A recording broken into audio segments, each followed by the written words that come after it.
Maglagay ng gelatin sa inidoro at magugulat ka sa resulta. Itinuro sa akin ng kaibigan kong tubero ang trikong ito. Nang malaman ko ito, nagsimula akong makatipid ng malaki. Simulan sa paglagay ng 140 ml ng mainit na tubig sa lalagyan. Pagkatapos, magdagdag ng isang pakete ng gelatin. Pumili ng pabangong gusto mo. Magdagdag ng isang tasang asin, 1 kutsarang baking soda, at 1 tasang pabango. Kumuha ng maliit na boteng walang laman at putulin ang tuktok nito. Gamit ang funnel, ibuhos ang buong timpla sa lalagyan. Ilagay ito sa ref ng mga 2 oras. Pagkatapos, alisin sa ref, ilabas sa bote, at hatiin sa ilang piraso. Para tapusin, gagamit tayo ng disposable na mask. Gupitin ang isang dulo nito ng ganito. Ilagay ang isang piraso ng produkto sa loob ng mask. Tanggalin ang goma sa kabilang dulo at itali ng mahigpit. Ilagay ang mask sa loob ng tangke ng inidoro. Ito'y magaling sa pag-alis ng dilaw na mantsa, tartar, lime scale at amoy ng ihi. Panatilihin din itong mabango ang iyong banyo ng ilang oras. Tuwing may magfa-flush, mapupuno ang banyo ng kahangahangang halimuyak. Alam mo ba na kung ibababad mo ang iyong mga paa sa maligamgam na tubig at magdagdag ng kalahating tasa ng mouthwash, kalahating tasa ng suka ng mansanas at 1 kutsarang baking soda at iwan ito ng 20 minuto, ikaw ay mamamangha sa resulta. Nawawala ang amoy paa, pinapatay ang fungi at bakterya, iniiwasan ang pagbitak ng paa at nagpapahinga sa pagod na paa. Kung nanood ka hanggang ngayon at nagustuhan ang mga payo, magkomento ka. Susubukan ko ito sa bahay. Sa gayon, malalaman ko kung sino ang nanood hanggang dulo at nasiyahan sa payo. Ang espesyal na pagbati ngayon ay para kina Angelito Nunes mula Uruguay, Guillermo Rodriguez mula Chile at Marcio Araujo mula Brazil. Salamat sa pagsunod sa page at pagkomento sa mga video. Kung gusto mo ng espesyal na pagbati sa susunod na video, ikomento kung saan ka nanonood. Kung itatapon mo ang repellent tuwing mauubos at bibili ng bago, nagtatapon ka lang ng pera.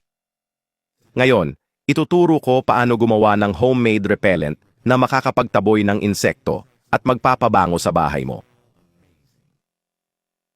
Para magsimula, tanggalin natin ang takip ng lalagyan. Napakadali lang.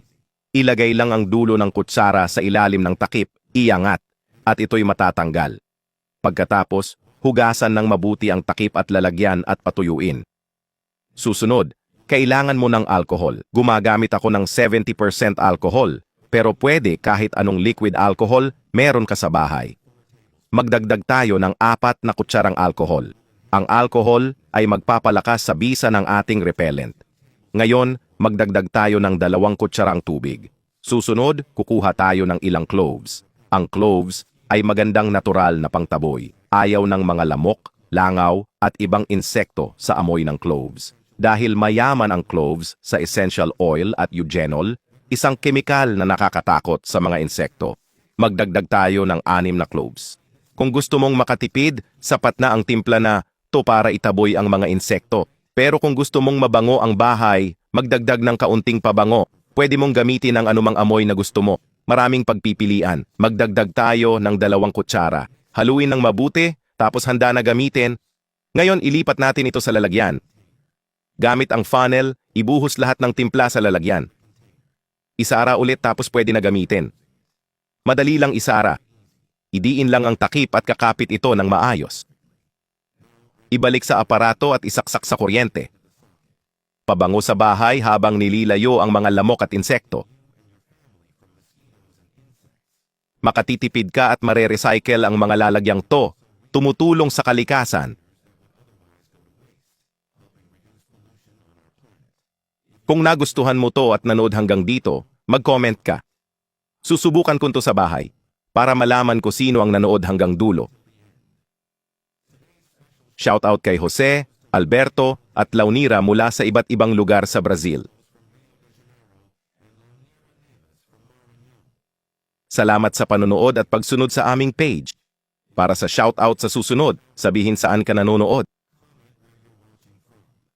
Palutin mo ng uling ang koton at magpapasalamat ka. Hindi ito para sa pag-ilaw ng ihawan. Magugulat ka sa iba pang gamit ng uling. Sa simpleng tip na to, babalutin natin ng koton ang uling. Gawin to sa 3 maliit na uling at ilagay sa lalagyan. Baka iniisip mo para saan ba to? Mga kaibigan, tag-ulan na at mapapakinabangan to sa bahay. Sulit ang paghihintay. Magdagdag ng paboritong langis o anumang pabango. Pagkatapos, initin ang dulo ng tinidor para butasan ng takip. Pagkatapos butasan, handa na to mga kaibigan.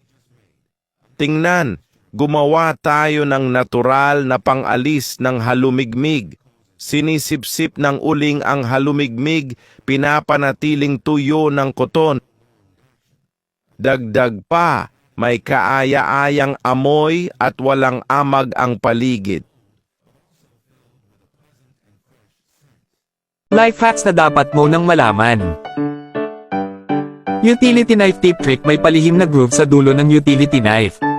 Diyan mo pwedeng iputol ang mapurol na talim, i-fit lang sa groove, snap, tapos na. DIY spare key: painitin ang susi sa apoy hanggang sa magitim, idikit sa tape 2 hanggang 3 beses, ilipat sa plastic bottle, gupitin ayon sa hugis, may extra key ka na. Kalawangin na gunting, ilagay sa palanggana, lagyan ng toothpaste, cola, baking soda, suka at mainit na tubig. Babad ng 30 minuto, parang bago ulit. Nasirang zipper pull, gamit lang ang kutsara, madali mo itong maibabalik. Mosquito coil tip: para di mabali, pisilin ang magkabilang dulo, tapikin sa mesa, hiwalay agad ng buo. Fresh na pakwan, lagyan ng ilang butil ng bawang at balutin ng cling wrap. Tatagal ito ng ilang araw.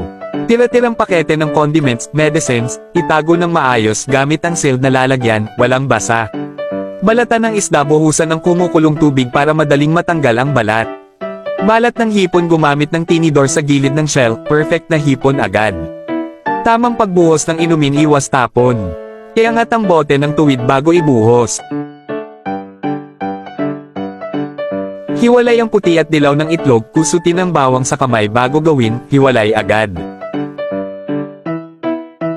Itim na alahas, ilagay sa bowl na may aluminum foil. Asin, at kumukulong tubig, 10 segundo lang, parang bago ulit.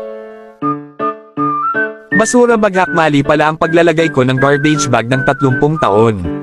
Baliktad pala dapat. Tipid sa dish soap: mayayaman daw paunti-unti magpiga, pero probinsyano style, lagyan ng rubber band ang pump.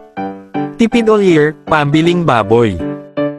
Window track cleaner: gupitin ang scoring pad ayon sa track.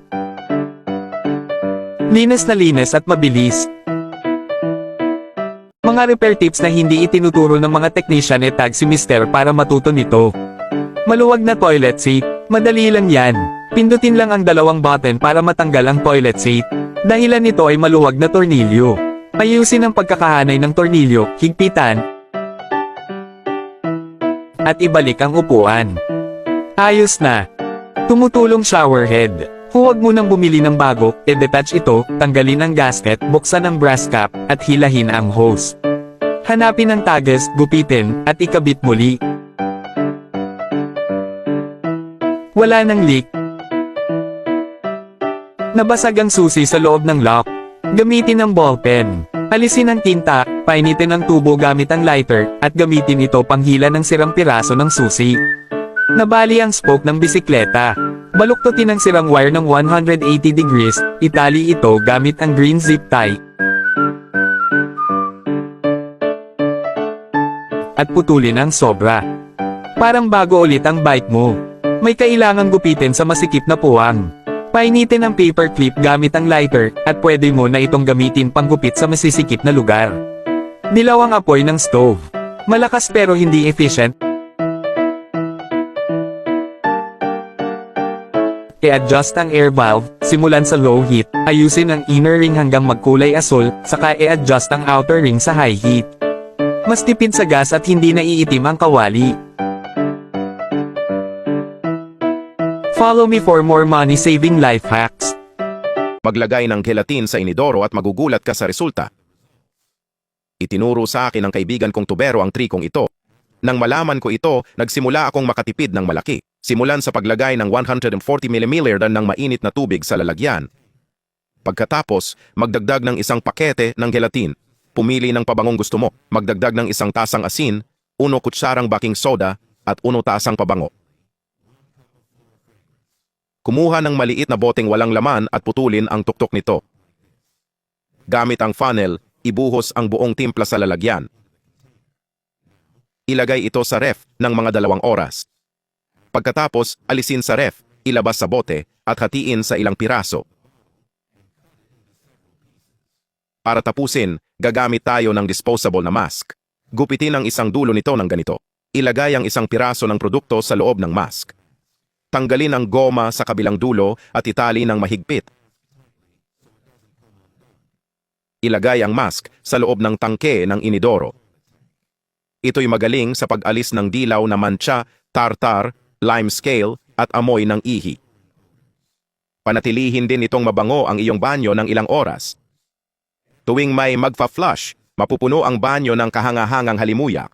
Alam mo ba na kung ibababad mo ang iyong mga paa sa maligamgam na tubig at magdagdag ng kalahating tasa ng mouthwash, kalahating tasa ng suka ng mansanas at 1 kutsarang baking soda at iwan ito ng 20 minuto, ikaw ay mamamangha sa resulta. Nawawala ang amoy paa, pinapatay ang fungi at bakterya, iniiwasan ang pagbitak ng paa at nagpapahinga sa pagod na paa. Kung nanood ka hanggang ngayon at nagustuhan ang mga payo, magkomento ka. Susubukan ko ito sa bahay. Sa gayon, malalaman ko kung sino ang nanood hanggang dulo at nasiyahan sa payo. Ang espesyal na pagbati ngayon ay para kina Angelito Nunes mula Uruguay, Guillermo Rodriguez mula Chile at Marcio Araujo mula Brazil. Salamat sa pagsunod sa page at pagkomento sa mga video. Kung gusto mo ng espesyal na pagbati sa susunod na video, ikomento kung saan ka nanonood. Ginagawa ito ng lahat sa kusina.